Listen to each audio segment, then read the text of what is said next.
Donald Trump's efforts before he even becomes president to use strong-arm tactics to try to invade the sovereignty of our allies is being met with strong resistance around the world, not just in Mexico or Canada, but now France and the EU is firing back at Donald Trump using his bully pulpit of his Mar-a-Lago press conference and other social media posts to try to do a takeover, hostile takeover, like it's some sort of corporate raid of Greenland and or Panama. I'm Michael Popok. I'm here to talk about the French response that is with the Prime Minister against Donald Trump's empire-building instincts here on Legal AF of the MeidasTouch Network. France now joining a growing chorus of opposition against Donald Trump as he conducts foreign policy illegally before he's even the president of the United States. Now France is firing back. Its minister, Jean-Noël Barrot, has just said that the EU and its borders are sovereign and will not be invaded and will be resisted. Greenland, the world's largest island with about 57,000 people, there's actually people that live there, is an autonomous region underneath the Danish protectorate.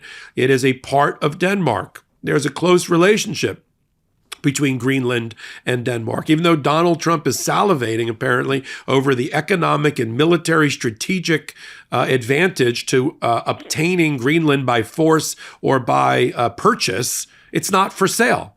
It's been. How do we know it's not for sale? Because the Greenland Prime Minister, who's part of the Community of People Party, a pro-independence party, has said so.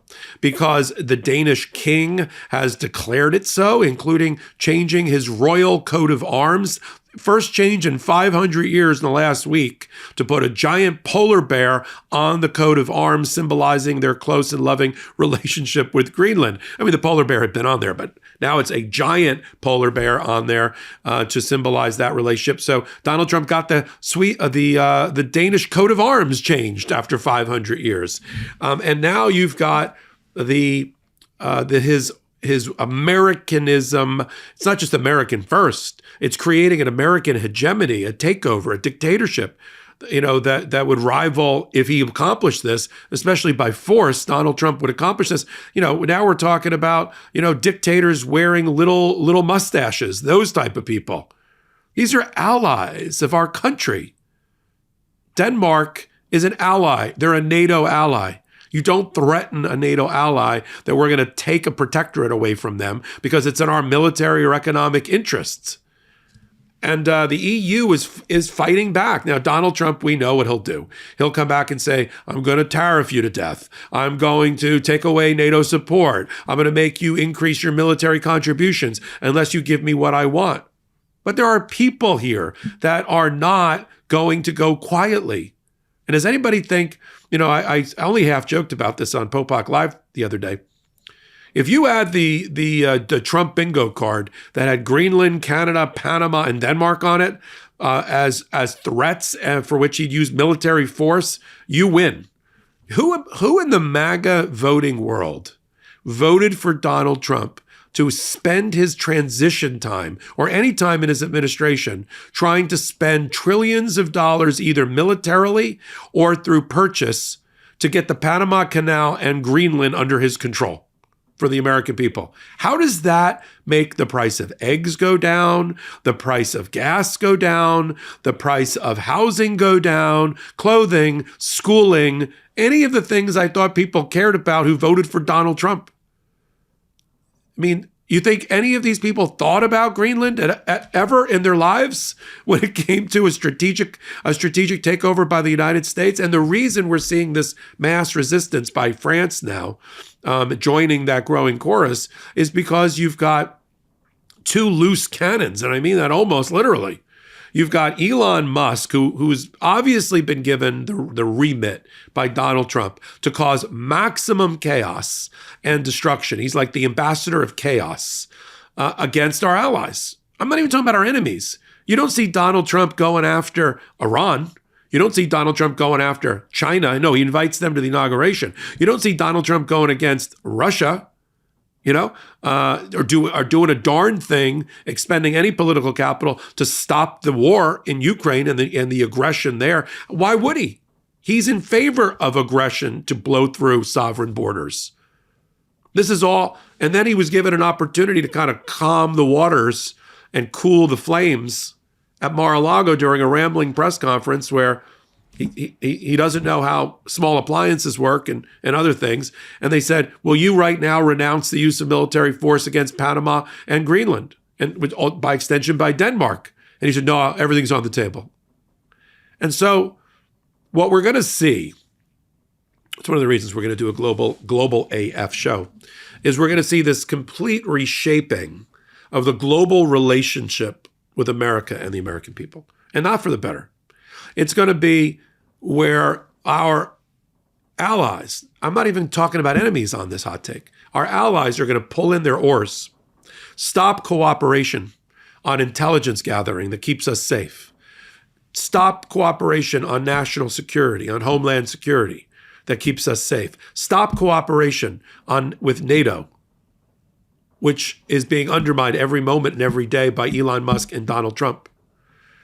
If they start to stop doing those things and they stop trading with America and they become insular and they become a consolidated European Union, which frankly they've always dreamed of being. There's a reason they went to a common currency except for London, except for UK. With the EU, they saw themselves as an economic force that if they stitched themselves together in a confederation, could rival that of the Americans. And 20, 30 years ago, we were worried about that. Now the American economy is a particularly amazing engine of development and money machine, printing money. But all Donald Trump is doing is reordering the global values, joining them together against the common enemy in the United States, economically, militarily, and otherwise, which we will suffer from for the next 10 or 20 years. Just like Putin convinced, Finland and Norway to join NATO after 500 years of neutrality, Donald Trump is going to force these countries to work closely together against America. And if he's not doing it, his Captain Chaos, Elon Musk, is doing it at Donald Trump's request, with his sticking his big fat nose into trying to destabilize the UK government of Starmer, arguing that somebody tolerated a rape or something related to that, or supporting the fascist right-wing party in Germany against the democratic leader of Germany, or helping to topple Canada's Justin Trudeau, or trying to do the same thing in Mexico or in Panama. This reshaping of a world order by an out-of-control, megalomaniacal, egotistical Donald Trump is not going to be to the advantage of the American people. He's going back to 1930s and 1940s protectionism, and where did that lead us? The only thing that got us out of that period and got our economy restarted was World War II. Is that where Donald Trump is heading? To try to start a World War III, to fire up the engine of the military-industrial complex in the United States?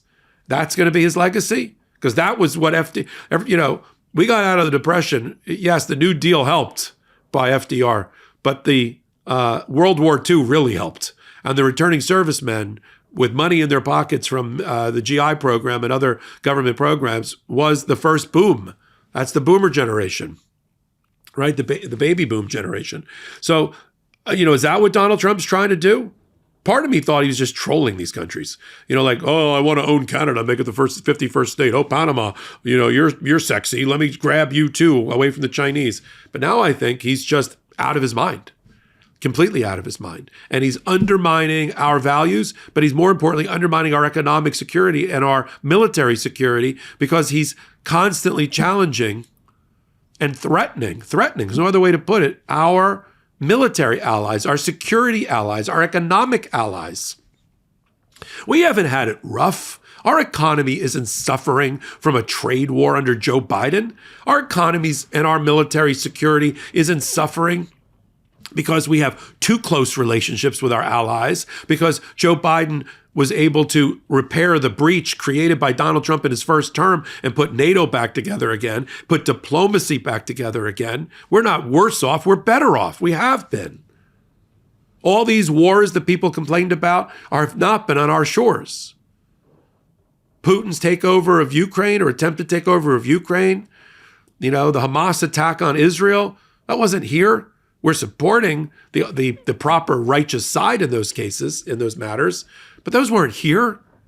We don't have things blowing. The only thing happens here of a mass casualty event so far are U.S. citizens with guns and cars killing other Americans. That's what's happening, and that's not going to get better under Donald Trump. So I am proud of and applaud France and the EU for coming back after Donald Trump. But I want to take the plane up 5,000, 10,000 feet and tell you that we are reshaping this global relationships, and not for the better. Pitting all of these countries and unifying them against the common enemy, America. We need them. We need the UK. We need the Five Eyes in terms of our security intelligence gathering. We need NATO. We need proper trade relationships with the EU and with the UK. I'll continue to follow it all here on Legal AF and on the MeidasTouch Network. Follow me, Michael Popok. Come over to Legal AF, the YouTube channel. I'm doing it with the MeidasTouch Network. We're trying to get to 500,000 by our half birthday in just a couple of months. We're almost there with your help. Hit the blue subscribe button. Help us grow that pro-democracy channel. So until my next reporting on all things Legal AF, I'm Michael Popok.